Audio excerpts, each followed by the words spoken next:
Sabi mo, anong patanggal kasi ginagawang basurahan. O pag pinaliwanag niya sa OKER kung bakit niya inarangan to, bahala ang opisina namin magdesisyon kung dapat yung arangan. Kaya ginagawa niya basurahan, di ba? Patanggal na lang. Isampan niyo na lang sa makita. Kung yung papayagan marami, kuya, ha? Pakisuyo lang. Tulong niya na lang Kaya sa lang, hindi Maynila. kami makakilos niya kasi may-ari niya. Pakisuyo lang, tulong niya na lang sa Maynila. Hindi matutuwa yung mga gusto namin na marunay Maynila. Sige, ikay nyo. Kung pwede yan, turo niyo ako ng pag-iba. May nagagalit, kinanggal daw yung tao. Ay, turo mo, papuntaan mo ko rito. Papuntaan mo ko rito.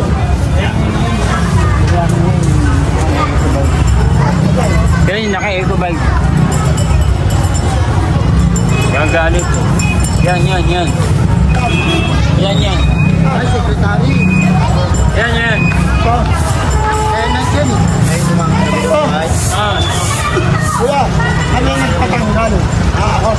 Kung may reklamo ka, pwede ka pumunta sa OKER. Kasi kuya, binababoy nyo Maynila. Yun naman kami, di ba? Ganyan ba dapat itsura ng Maynila?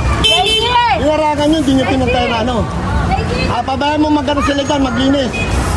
Kung may reklamo ka, pumunta ka sa OKER. O, natanda mo na mukha ko, si Zapata. Ha? Hindi, karapatan namin niya kasi babam niya kung ano sabihin mo sa amin. Magreklamo ka pag halimbawa ng ano.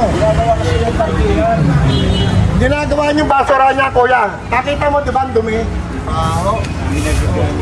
Hindi po pwedeng ikaw masusunod, binababoy mo Maynila. Linisin nyo. Linisin nyo. Turo mo ko, kuya, pag halimbawa nagre-reklamo ko, kung sino man. Binababoy mo Maynila.